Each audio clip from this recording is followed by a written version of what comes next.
Hi. So, having the chance to work with different people who just feel like, hey, why am I here? What's my life purpose? Or feeling really isolated and alone here on Earth, and then helping them to recall their past lives and see what's going on behind the scenes. Why are certain things happening to them? As in, let's say you meet a lot of people in your life, you get to see a picture of how they are, how they act, but then anytime you try to get close to them, they just change like that in an instant. They don't see you, as in people don't see you the way you try to appear. As in, hey, look, I'm trying to be authentic. It is me. I like to express myself. Or whatever image you try to portray onto society and those around you, they will like people will perceive you way differently than you try to have them see you. Even if you're trying to be kind, even if you're trying to be the best version of yourself, people around you get agitated, kind of anxious, frustrated, and they don't like you. And they start spreading gossips and other things, and they flip on you where they might appear friendly at first, but they get close to you and boom, they switch. Variations like that. Other people will just have a really bad luck, no matter how hard they try to just achieve things in life. Working out and getting a job and then getting like just weirdest things happening to them. Like they finally got the thing, like just a little job that they could do, and muscles tear apart and they can't do the thing. Or they meet certain people that really you try to like, look at me, I'm an example. Not that you should learn from me and like, hey, look at me, I'm God. Not necessarily that. Well, of course you are God, but it's like you're leading by example. You're gonna work out, get into a shape, look at a good body. Or look, I have achieved something in life, and if you want, you could ask questions or look at some things and achieve some of the similar things. But those people, instead of looking for an answer and possibility to get better, they call you the worst of the worst. Like, oh no, you're just completely like crap, like a lot of things like that. And talking to people like from various positions in life, just seeing how they are. What you look behind at is it's like a lot of times it's not your fault. It is not your fault because people push you away or all of a sudden change. It's not you. It is not you because like, oh, look, why am I here? Why can't I relate to people? Why can't I relate to this world? Why am I so alone? It's not necessarily your fault. And what I'm looking at and what I'm talking about is that sometimes we have beings in our space that most of us might not be aware of, but it's like literally like having someone walk right next to you. And whenever you try to have any interaction with person around you, with any person around you, that being can literally impact of how anyone else will perceive you. It's like putting this kind of cloak or a mask on you. And while you're trying to be kind, people will try to see, or like people will start seeing you as like, hey, you're a scammer. You're a bad, evil person. You're feeling creepy to them because those people will not perceive you, but a being that's in your space that's putting this cloak or the mask on you. Energetically, they will not get your energy. It's the being next to you. And it's like your red flag radar will start going off. You can't pick up things that might be dangerous, that might be sidetracking you, misleading you, and all this stuff. All of a sudden, this being sort of shuts off a lot of the, your protection, your security system, so to speak. And a lot of people will be there to hurt you in that way. So I'm seeing more and more that some people do have beings in their space. And why are they there in the first place? Well, one, a lot of times these beings come from our past lives where we have a relationship with some people and we do those kind of like decisions, the vow, you and me forever together. No one can tear us apart. And then one of you ends up on Earth. The other one still is holding on to the agreement that, hey, you promised you're going to be mine forever. You belong to me. How dare you leave me? How dare you interact with other people and have possible relationships? And you notice any possible love interest pushes you away. No matter how hard you try to manifest things, you're working on yourself, that person will push back anyone away from you and not let anyone have you or let you have anyone because you promised someone else before coming here. So that's one out of many possibilities. But there's also beings that we get into our space where we attract them by, hey, people can overdo some of the psychedelics and affect their energy shielding. People can have certain thoughts and energies and things happen in their life that might be traumatic and attract those entities within your space. A lot of things can happen. So that's where sometimes we might be at cause of inviting those beings. Other times, you have done a lot of things before coming here. You have made an impact. Like, look, you're God. You are freaking God. And what I mean by that is that as a consciousness, you're infinite, you're powerful, you can do absolutely everything. But then you end up coming here on Earth. Whether you have been deceived, whether you have been forced to incarnate it, or whether you have got this, again, maybe quite deceitful call of, look, you're a good person. There's a lot of people here on Earth that are suffering, and you would be a great teacher that could guide them and show them the way. And before coming here, you might not know the real situation. And then you trust your abilities of, yeah, I can change things. And you come hearing a bit of the story of how it is, and you're a good being, you're a healer, you do some of the stuff, and you come here and it's like, oh, wow, things are not what he told me to, that, it's exactly opposite. And so we get messed over in that way.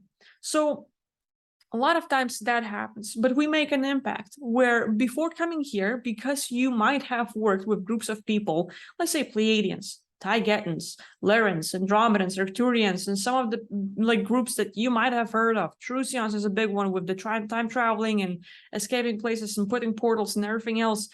You might see some strengths within you where you have certain knowledge or interest in life, whether it's helping people, whether it is teaching, whether it is sharing your creativity. You have some sort of interest, and that is like the guideline or more like a key thing that you can look at you did something similar like that before coming here on Earth. But that thing got you in trouble because you can quite likely, by helping someone, piss off the other group that is trying to cause problems. By being a time cop, by sort of like, hey, no one can mess with the timelines. You cannot use it for your own benefit.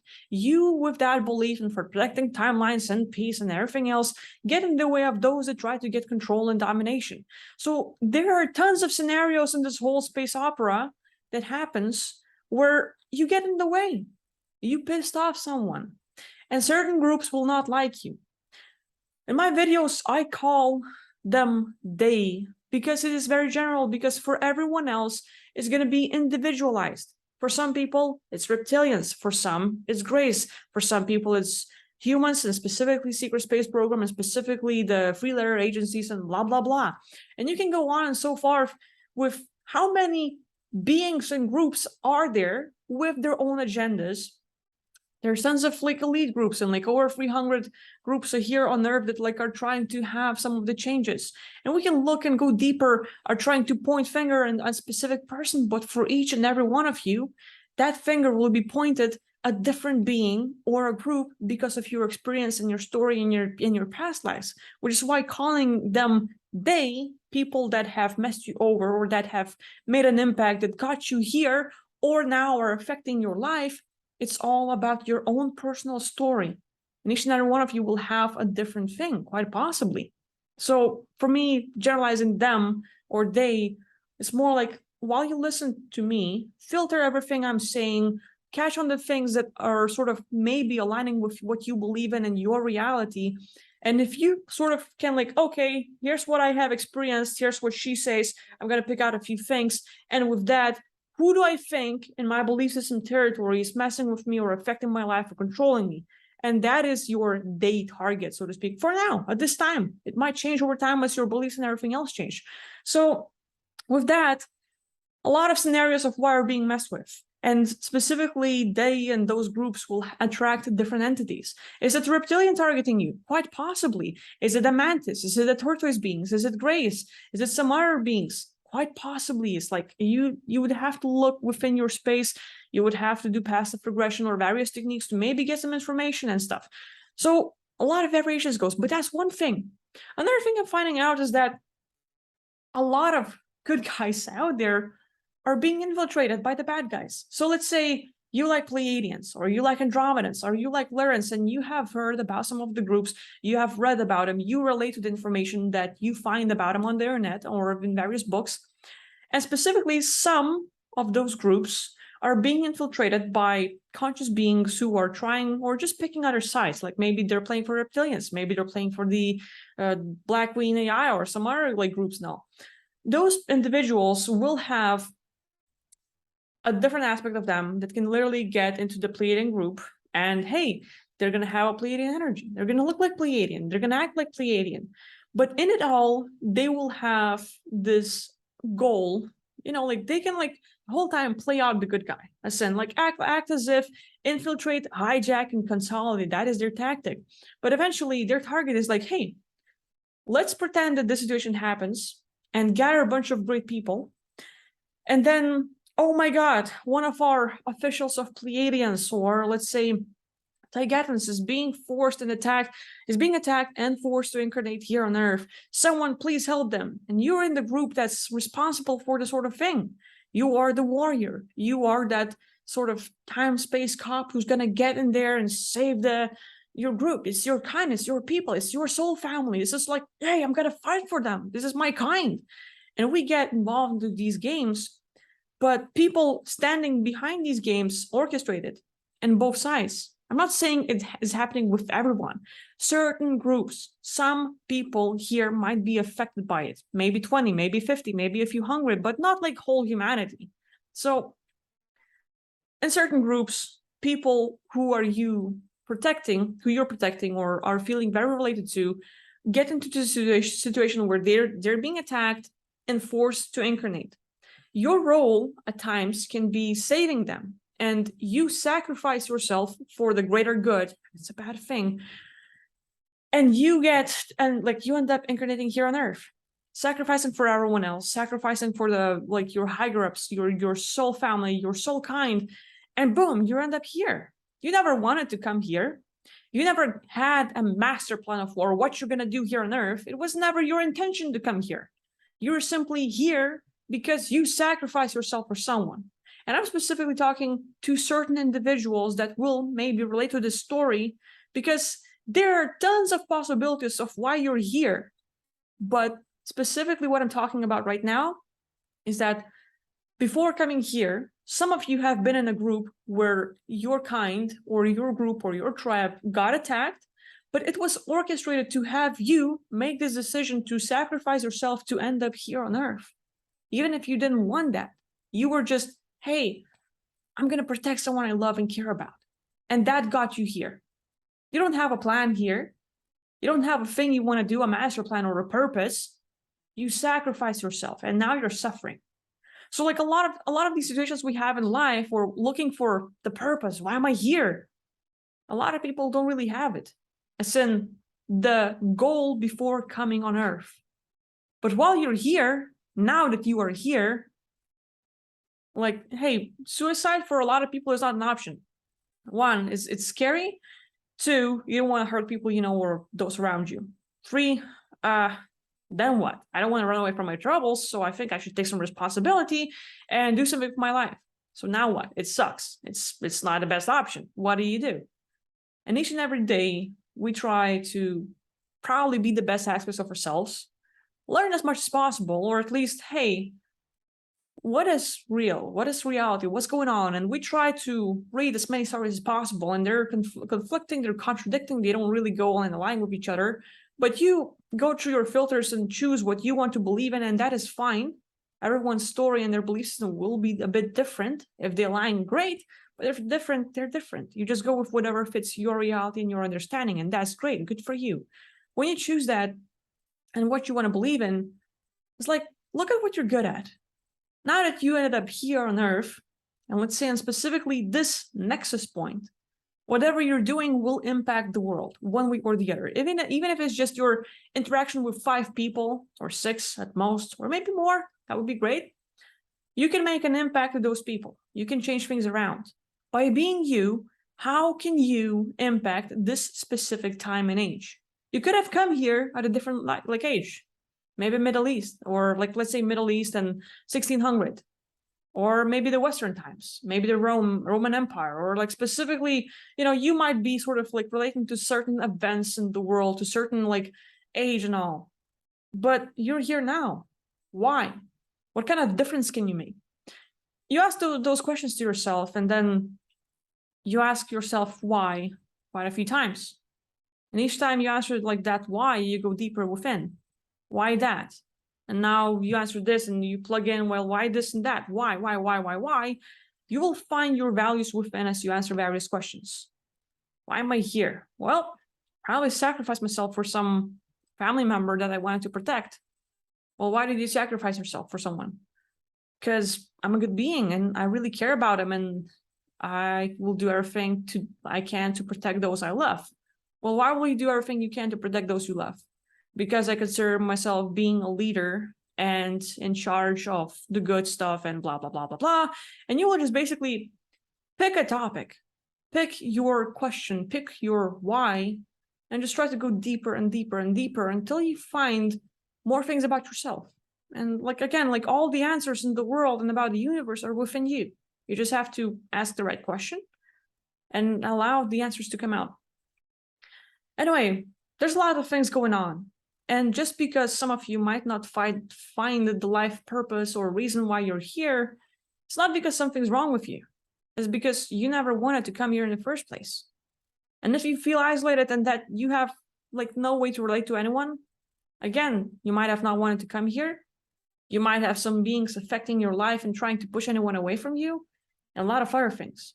But you just have to learn more about this place and try to understand things. And it's not easy. It's simple for me to talk about it. I'm trying to understand things because I know I don't know anything. I'm still exploring. I have a puzzle piece here and there. I'm like, okay, well, this is my understanding right now. This is how I see things right now. And they change every day. Or maybe not. But I'm trying to learn, and hey, I learned this. Well, that belief doesn't work anymore. I got to throw it out and start working with this, or maybe compare them and stuff.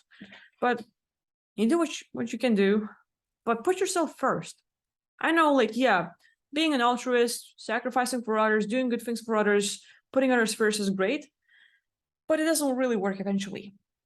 And the more we can take care of ourselves, our beliefs, our reality, self-love, just what seems to be important to you, go for that.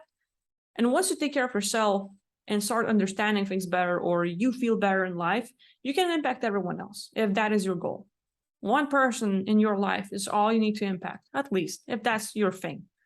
And many of us have different talents, different things you're good at. You might have a lot of knowledge. You might actually be a great dancer. You might be great at creating things. And whatever your thing is, you might be simply, hey, I'm great at loving. I love people. I love animals. Share that. And I know, like, we're going to be rejected at times. People will not see the real you or not appreciate what you give, but someone will. And that person might not tell you about it, but your love, your comment about, hey, you have beautiful eyes, a simple compliment might stick with them their whole life. And that's something. So every single thing you say and do might make an impact in someone's life one way or the other. And again, put yourself first, and I'll wrap this video. So thanks for watching. Bye-bye.